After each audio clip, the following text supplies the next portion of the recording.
जहाँ पे non clinical मतलब कि जो क्लिनिकल ट्रायल लैब होती है ना, जहाँ पे इंसानों पे जानवरों पे होता है मतलब टेस्टिंग, उसको छोड़ के, नॉन क्लिनिकल लैब को छोड़ के, और जितनी भी दवाइयों वाली लैब है, केमिस्ट्री की लैब है, जहाँ पे भी मेडिसिन की, दवाओं की, हर तरह की दवाओं की टेस्टिंग होती है, उसको लैब्स बोलते हैं क्लिनिकल। तो उन लैब्स में किस तरह के रूल रेगुलेशन बनाए जाए, क्या आइडियल प्रॉपर्टीज़ बनाई जाए, क्या सब चीज़ें बनाई जाए, कैसे किया जाए, क्या गाइडलाइन होगा, क्या ऑर्गेनाइजेशन होगा, वो सारा झाम दाम जो समझाता है उसको बोलते हैं GLP, गुड लैबोरेटरी प्रैक्टिसेस। ठीक है, तो यही है GLP है। GLP क्या है, एक तरह क्वालिटी मैनेजमेंट सिस्टम है जो क्वालिटी बताता है। GLP define set of the quality standard for the study, conduct, data collection and result reporting. जो जितने भी लैब में सारे काम होते हैं, चाहे वो डेटा कंडक्ट करने का, स्टडी करने का, डेटा कलेक्शन करने का या रिजल्ट रिपोर्टिंग करने का, सारे के कामों का जो भी लेखा जोखा है वो हमारा GLP के अंतर्गत आता है। GLP only applies to non clinical studies. ठीक है, ये किसके लिए होता है, नॉन क्लिनिकल स्टडीज के लिए।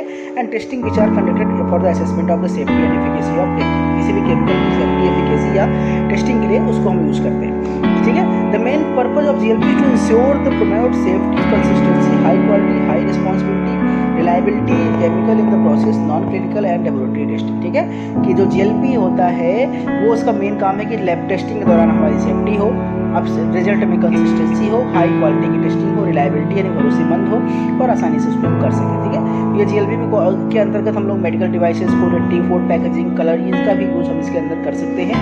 ये सब हमारी GLP की। तो कुछ जनरल प्रोविजन की बात करें कि क्या स्कोप है GLP का पढ़ाई करने का। अगर हम GLP को किसी को पढ़ाते हैं, अपने लैब वाले बच्चों को हम GLP सिखाते हैं, तो उसका स्कोप क्या है, उसके बेसिकली 3 स्कोप है।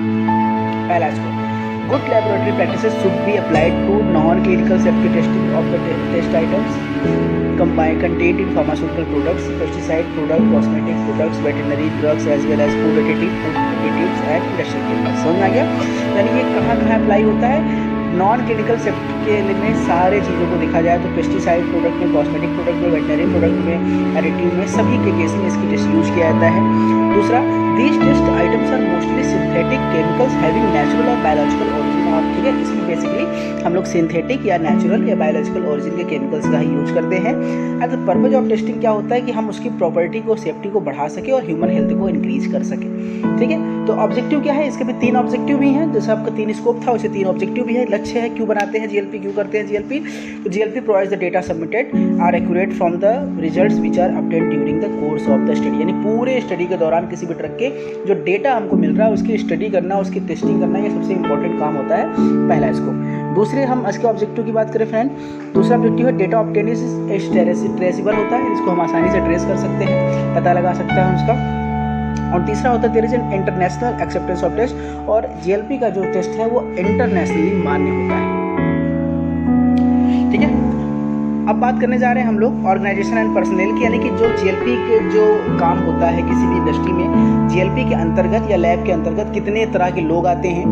कि भाई ऑर्गेनाइजेशन क्या है, संस्था कैसे बनती है, जब किसी भी प्रेमाइसेस और पर्सनल, ठीक है, और इक्विपमेंट्स को हम मिला के कोई काम करते हैं तो हमारा बनता है ऑर्गेनाइजेशन। तो उसमें कितने प्रकार के रिएजेंट होने चाहिए, कैसे उसमें कितने लोग पर्सनल चाहिए, कितने डिपार्टमेंट होने चाहिए, कैसे काम होने चाहिए, उसकी बात करेंगे। इसे होता है ऑर्गेनाइजेशन एंड पर्सनल। सबसे पहले बात करेंगे ऑर्गेनाइजेशन की। ऑर्गेनाइजेशन क्या है, the performance of numerous quality oriented task and quality control works element is required. ठीक है, to achieve quality in product. यानी हमको किसी भी प्रोडक्ट में क्वालिटी टेस्टिंग चाहिए तो हमको बहुत से हर तरह की चीज़ों में क्वालिटी हमको होनी चाहिए। तो ऑर्गेनाइजेशन क्या होता है, एक तरह का हमारा ग्रुप है, समूह है लोगों का, जो इसके अकॉर्डिंग, ये CFDA के अकॉर्डिंग जो समूह होता है जो GLP के टास्क को परफॉर्म करते हैं, उसके ऑर्गेनाइजेशन। तो GLP के ऑर्गेनाइजेशन में जो टॉप मैनेजमेंट है, सबसे टॉप के लोग में कौन कौन है, वो होते हैं, पहला एक वो जो कंपनी के डेवलप करता है क्वालिटी प्लान को।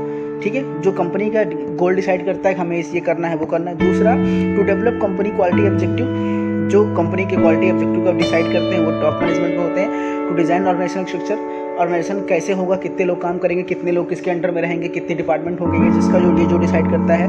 To design system of product quality evaluation, audit और surveillance, head of quality control department, evaluation of batch records, ठीक है। Approval of rejection starting material, approval of quality control product, ये सारा आपको दिख रहा है कि कौन होती है, टॉप हेड्स वाले होते हैं जो काम भी करते हैं, ठीक है। अब पर्सनल की बात करें, पर्सनल जो टॉप हेड के अंदर में जो लोग काम करते हैं, जो वर्कर्स होते हैं, बेसिकली केमिस्ट होते हैं, वो जो हमारे पर्सनल है, व्यक्ति हैं, तो इनकी रिस्पॉन्सिबिलिटी भी क्या होती है, सारा रिस्पॉन्सिबिलिटी उनके ऊपर ही है, क्योंकि सारा काम एटलीस्ट करना उनको ही है। पॉलिसी बनाते हैं टॉप हेड्स वाले, लेकिन काम किसको करना होता है, पर्सनल को करना होता है। तो उनके लिए प्रॉपर मिनिमम क्वालिफिकेशन डिसाइड की जाती है कि कम से कम इतना पढ़ा हो, उसको एक एक्सपीरियंस हो, वर्क एक्सपीरियंस हो, ये सारी चीज़ें क्या होती है उसकी डिसाइड की जाती है, ठीक है।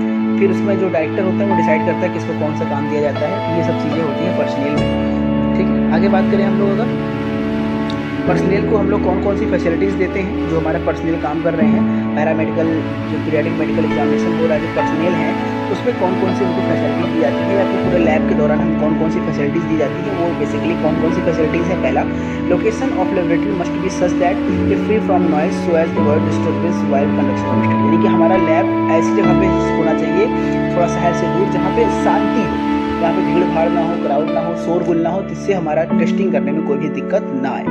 Laboratory must be specified spacious so that different section of laboratory must be separated from each other so avoid cross contamination, ठीक है। बाकी डिपार्टमेंट से हमारा जो लेबोरेटरी है वो अलग होना चाहिए, थोड़ा सा दूर होना चाहिए, ताकि वो हमारा जो प्रोडक्ट्स की कंटामिनेशन चीज़ें ना हो सके।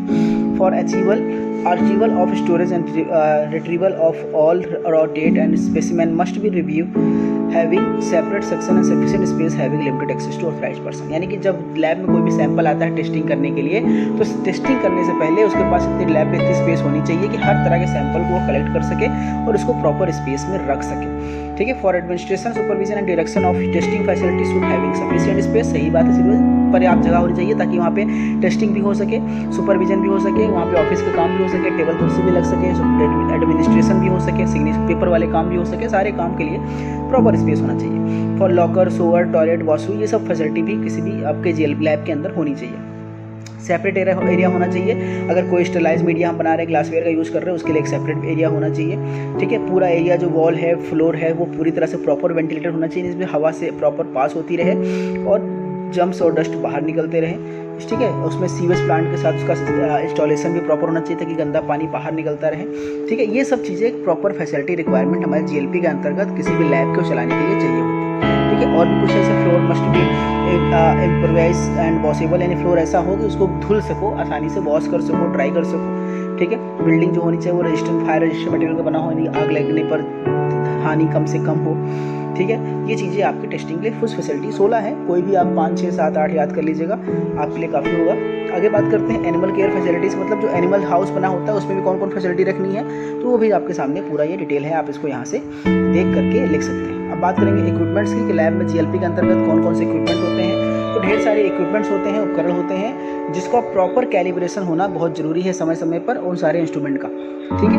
तो वो जो इंस्ट्रूमेंट्स होते हैं वो कौन कौन, ठीक है। अब बात करेंगे रिएजेंट और सोल्यूशन की, लैब के अंदर इक्विपमेंट्स भी होगा, रिएजेंट और सोल्यूशन भी होगा भाई, जिसके द्वारा आप टेस्टिंग करेंगे, वो आपको इंडिकेटर चाहिए, रिएजेंट चाहिए, सोल्यूशन चाहिए, तो रिएजेंट और सोल्यूशन कैसे होनी चाहिए भाई, प्रॉपर प्योर होनी चाहिए, फ्रेशली प्रिपेयर्ड होनी चाहिए, उनके साथ कोई भी ऐसा नहीं होगा, वो एक्सपायर क्वांटिटी का नहीं होना चाहिए, इरिटेटिंग नहीं होना चाहिए, ठीक है। दूसरा होगा रिफ्रेश मटेरियल होना चाहिए। रिफ्रेश मटेरियल क्या होता है फ्रेंड, कि जैसे हम किसी भी ड्रग की टेस्टिंग करते हैं तो एक हमारे पास टेस्ट सोल्यूशन बनाते हैं और एक स्टैंडर्ड बनाते हैं, तो स्टैंडर्ड सोल्यूशन के लिए हम जिस सैंपल यूज़ करते हैं उसको रेफरेंस सैंपल कहते हैं, जो हाईली प्योर क्वालिटी का होता है, जिसको CDL यानी हमारे अगर आपकी लैब इंडिया में है तो आपको वो इशू कहाँ से होगा, वो CDL से होगा, जो central drug research laboratory Calcutta से वो इशू होता है, आपको लेटर भेजना होता है और लेटर के बाद आपको वो चीज़ें वहाँ से मटेरियल इशू होता है, रेफरेंस मटेरियल, उसमें क्या क्या उसकी डिटेल पूरा ये सब concentration, standardisation factor, shelf life, storage condition, ये सारा कुछ डिटेल आपको उसमें लिखना होगा। उसी तरह से एनिमल केयर है, अगर आप लैब टेस्टिंग में एनिमल का यूज़ कर रहे हैं तो